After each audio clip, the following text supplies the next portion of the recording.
There are some stories you hear, you be like, hey, yeah, what? No, this girl's story is not an hey, yeah moment. It's not an hey, yeah situation. No, it's not. She ended somebody's life, and she took his card, and she went the next day to withdraw. The day after to withdraw, she even tried to change his bank details or whatever she was trying to do, and then the bank put an embargo on the account. This girl's story is not an hey, yeah situation. Hello guys, and welcome back to my YouTube channel. If you're new to my channel, hello and welcome to my channel. My name is Summer. So there's so much sunlight, I don't know if it's making my screen completely white or whatever. You know, it's summertime and all the neighbors, like it is evening time, people are back from work and they're playing music and whatever. I'm trying to make sure my voice covers that. So this video I want to talk about this new narrative of okay, this story about people are saying Chidimma's mother must have been evil, she must have been this and all of that. So basically there's I'm actually going to read what's actually there in the news for you guys to know where this is coming from. I have not set my eyes on Chidimma in 10 years, suspect's mother. That's what he said, her mother said. This is by Evelyn Usman of Vanguard, and he says, more facts have emerged on the true identity of the 300 level mass communication student of the University of Lagos, Chidimma Ojukwu, who was arrested last Wednesday over the murder of Chief Executive Officer Super TV Usifo Ataga in a service apartment area of Lagos State. This followed startling revelations by family sources that the 21-year-old prime suspect in the murder saga disowned her family due to some misunderstanding she had with her widowed mother. Her first step, as gathered, was to change her original name, Chidimma Blessing Echefu, to Chidimma Adora Ojukwu. Information at Vanguard's disposal revealed that her earlier assertion that the change in her lifestyle was as a result of a broken home could not be true after all. One of her siblings, identified simply as Chioma, told detectives that they lost their father when Chidimma was barely 2 years old. Her mother was said to have remarried, but her children were still with her. Along the line, Chidimma's lifestyle reportedly changed negatively, with her mother always scolding her. She was also alleged to have been discovered to be smoking when she was barely 11 years old, an action that provoked her mother to chastise her. The misunderstanding between mother and child started at this point. In a move to bring her to order, Chidimma was taken to her uncle's place in the Mushin area, where she was reportedly thrown out again because of her smoking attitude. And then it says she reportedly became rebellious and stayed away from her family. It was at this point that she met Ojukwu, who took her into his Yaba abode, from where she was picked last week Wednesday. Her mother, who presently resides in Mowe area of Ogun State, was heard telling some of her relatives that she has not set her eyes on Chidimma for 10 years. Chidimma's sister corroborated this claim when she visited the State Criminal Investigation and Intelligence Department, SCIID Yaba. She stated categorically that Ojukwu was not related to her family, disclosing that they were from Imo State and not Abia State, as earlier disclosed by Chidimma. So far, it seems that there's nothing this girl has said that it seems like nothing this girl has said has been correct. It means that this girl has been cooking up so much stories where the girl said she's from Abia, but she ends up being, you know, how to, like in this, that's where I'm confused again, is that, excuse me, is how will somebody lie that she's from a broken home in this 2021 with social media age where information is so easy to gather? Why would she lie about something like that, not realizing it's going to come, the truth is going to come to light? But anyways, I just want to say to those that are already, you know, cursing at her mother and calling her all of these names, be careful, because we don't know yet. I'm not going to conclude on that aspect of things because we don't know. Let me tell you, a woman that lost her husband and then by God's grace was able to remarry, it's not easy, and she didn't leave her children behind when she and she took her children into this new marriage. A lot of us know that Nigeria, if a man takes a woman that already has children, it is a lot. It's a lot for her to even try to start up a new family. And if she has a rebellious child, from what they are explaining, it's going to be difficult because she's trying to juggle all of this, you know, trying to raise these children and then have new children, I think, with the new man. And then one of the children from her late husband is a problem in the marriage. It can be very tricky. But I want to say to people, don't be too quick to conclude about, oh, it must have been the parenting and stuff like that. Let me tell you, just pray to God you don't get a bad child. There are people that have children that they wish they never had. We cannot come here and sugarcoat it, because if the mother is raising the other kids well, well, the other kids are still with their mother, then there must be something about this one child that chose to be different. And then people that say, why would the mother send her to her uncle? Let's not forget that, I don't know if it's changed. Growing up in Nigeria, that was the way they used, well, if you do this again, I'll send you. I think it's done. I think it's an African or black man thing, because if you watch I'm going to bite my tongue. Fresh Prince of Bel-Air. If you even see in that, you know, there are black people, and you can see that when he was misbehaving, his mother sent him to go live with his uncle in Bel-Air. It's the same story. You know, it still happens that when parents begin to struggle and their child is giving them too much problem, they used to do it. I'd be like, okay, go live with your uncle. And in those days, and typically it would be a married uncle, or they can say, go and live with your auntie, married auntie. Typically, children may be misbehaving at home, but when they go out to an uncle's place, they behave themselves because this is not their home. Like, their parents are not there for them to get away with whatever. We know that used to be the method, because some people are like, why would she send her to her uncle? That used to be normal. I don't know if it's no longer normal now, but that used to be okay. So let's not be too quick to criticize the idea of, you know, sending her to be with her uncle. That used to be a punishment sometimes. It used to be a way to bring a child back to their senses, or, you know, maybe they go there, they behave themselves, and then they come back home after a while. It used to be normal. Like, let's not forget, not too long ago in the UK, there was if I can call it a pandemic of parents sending their children to Nigeria because of misbehaviors that they couldn't cope with anymore, and they sent them back to Nigeria to be with family member or whatever, and then they say some of these children come back changed. It used to be the way.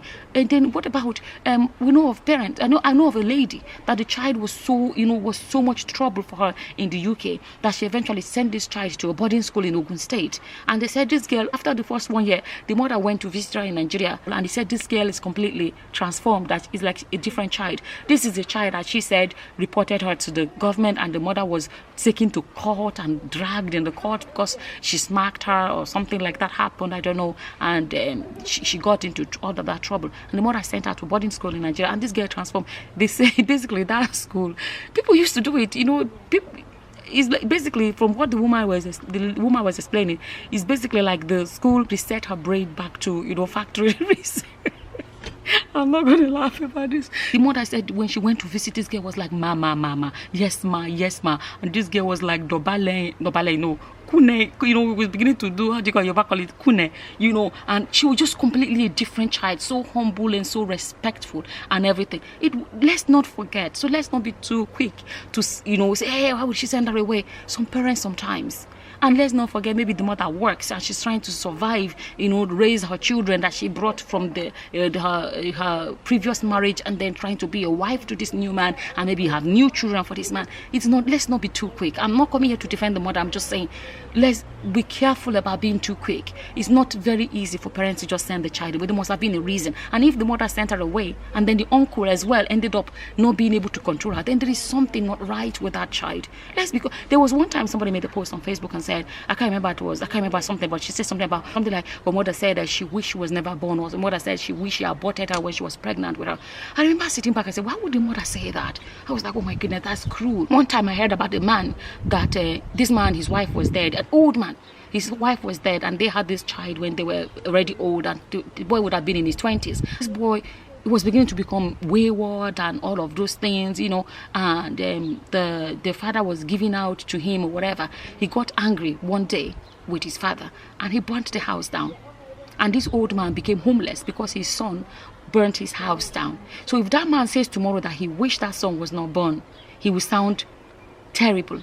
But there is something sometimes that pushes a parent to say, I wish I never had this child. I watched a video once of a boy that killed both of his parents, the father and mother, and he said because he was doing bad in school, his grades were dropping, and they kept on, you know, hammering on it about his grades. He was no longer serious with his education and all of that. Do you know what he did? Because he felt like the pressure, he didn't want to go to school and whatever, he was not happy that they were talking about him doing well for his own future, that one day he had a baseball bat or whatever and killed both parents. You know, I think he killed the father first, and the mother walked, you know, heard the shouting and came, and he killed the mother as well, you know. And I remember when he was crying, I was like, he wasn't even regretting that he killed his parents. He was upset about is that the mother took too long to die. He was like, you know, he didn't like the father. He said the father was one hit and the father was gone, but that the mother, he had to hit her a lot, so she was screaming, and the mother was like, he was happy that the father was not the father did not, it happened, boom, this father's one was quick, his father did not have to suffer, but that his mother suffered, and like his mother looked at him and saw him doing it more, and that is what he was upset about. Not that he was upset. If those parents, let's say they survived and they said they regret having that boy, would you now say, oh, they are wicked parents? I'm just saying, not too long ago there was another one that was on the news, that this girl was dating this boy and the father was not happy, and she's young, very young girl, I can't remember her age, and the father was not happy about this relationship. She and the so-called boyfriend killed the girl's father, and they went and posted a video on Facebook talking about this, what they've just done, or indirectly talking about what they just done. She's laughing, she just lost her father. If such a man says, I wish I never had that child, you're going to say, what kind of a father is that? Or you're going to say, some children, let me tell you, nowadays you raise children, society is raising children too. Social media has influence on children. How many children are actually following their parents' paths? Let's be honest.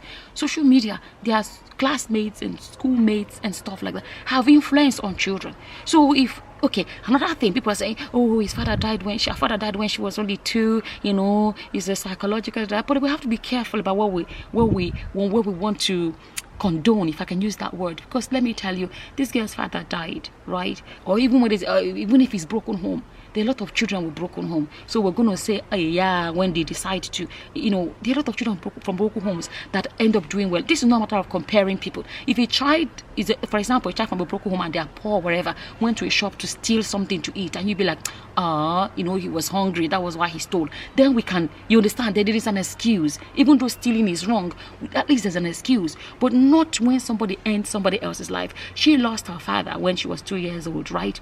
Now, let's not forget that most likely she doesn't even know him to even feel his absence. And like I said in one of my videos, she's ended the life of this man. She's ended his life. This man has children, so now they no longer have a father. Okay, at the same time, there are a lot of, what are we talking about? Okay, she has no father, but she has a mother, right?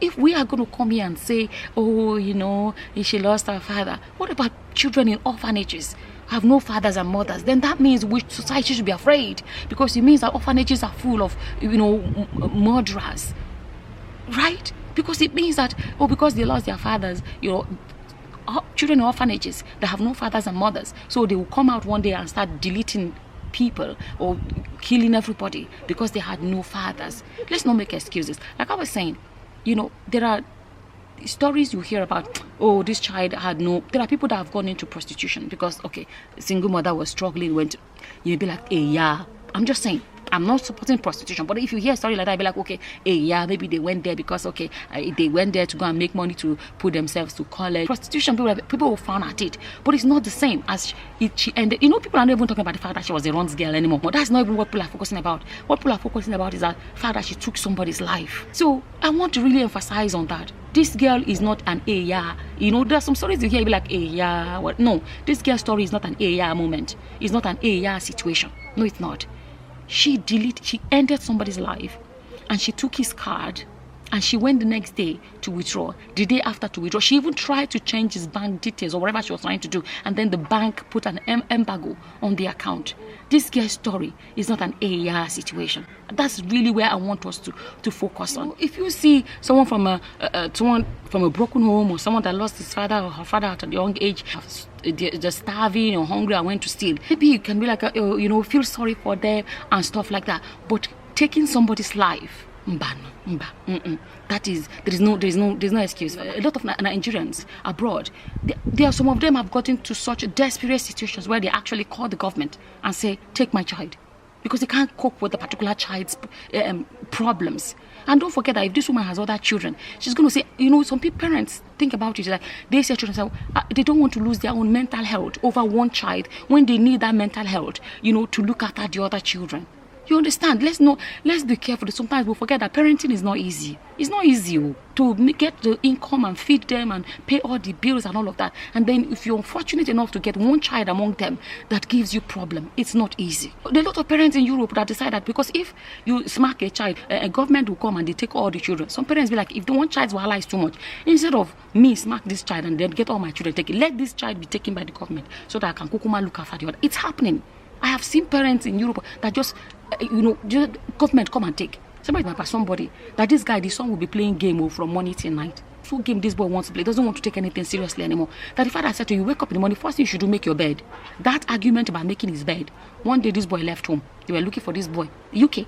Looking for this boy for about 2 weeks. It was one of his friends that now contacted the father and told his father where he was. And then he found him. Do you know what the father did? The father, when the police brought the boy, the father now told the police, can the government take him? I will pay for his feeding, I will pay for his education, everything, but let the government take him. Because he's worried that the way this boy is going, he may kill him one day in his own house. That's why they're saying the uncle. Me, I'm thinking maybe it's possible that the reason she even left her uncle's house is because maybe she found a sugar daddy that she went to and started living with the man. And she, you know what I'm saying? Some children are just so problematic to raise. There are children like that. If you have children that don't give you that kind of problem, be thanking your God. I'm telling you, every parent's story is not the same. If you're going to make excuses and be like, oh, because our father was dead, then it means that when we're looking at all the children in orphanages that their fathers and they don't have fathers and mothers, then it means we should be expecting a genocide, because those children in orphanages should come out and wipe us all out. Be careful about the excuses you make. Like I said, if it's prostitution or stealing, or it's different, but taking somebody's life, if that's an excuse to become like this, then we should be ready for a genocide, because there are a lot of children in Nigeria without fathers, that their fathers have passed on, or their mothers have passed on. There is no excuse for this. So-called self-defense she was claiming has crumbled, because she has proven that it's not self-defense. I've made videos explaining where she has actually explained more, giving more information, that she was not defending herself. This guy was sleeping, according to her. She said he was sleeping, and she tied his hands and then started knifing him. They said his mother was widowed and then she remarried. Let me tell you, how many of you, how many men among us will marry a woman which she has children and take the children in, and then one of the children is causing headache all the time? Let's be honest. How many of you, how many men will tolerate that? So it's possible that her trouble was so much that she decided that let her go and stay with her uncle. Her uncle not a family member. What is wrong in sending the child to go be with the uncle? The people are saying it's almost like she threw the child in. She didn't throw the child on the street. From the report we have, she didn't throw the child on the street. She sent the child to her uncle. You know, and we don't know what kind of a story it is. It's possible that the mother is the one that is hustling and trying to provide and trying to do whatever to look after the children she has at home. You know, sometimes we forget all of those things that we don't know. I'm just saying, let's just weigh it this way and weigh it that way before we make some of these assumptions. If the one child that's causing trouble was to cause problem to the point where their marriage breaks up, people will not say, hey, her husband died, now she's married another one, and they broke up. People will not ask. They'll be the same society where they don't ask. People don't care how you managed to break up. They will stigmatize the woman. Like I said, if we're not careful about it, because she lost her father, then it means that our orphanages are full of people that society should be afraid of, because they're all going to come out and delete us all, exterminate all of us, because they have no fathers and mothers. You know, at the end of the day, basically, I just wanted to come and just say that my thing is this: there are a lot of stories in this life that we hear and we say, hey, yeah, oh, it's sad, hey, yeah. But this one, this is not an hey, yeah situation. This is someone that, thank God, she was caught. I believe there would have been more victims. I may be wrong, but that's how I feel about it. And we don't know if she has done it before, because it's possible she has. She doesn't act like Elena. A lot of the things she did does not sound like someone that is Elena. That is how I feel about it. And as always, you're free to leave your opinions in the comment section below. And with that, I'm going to say thank you for watching. Until the next time, guys. Bye-bye. Bye.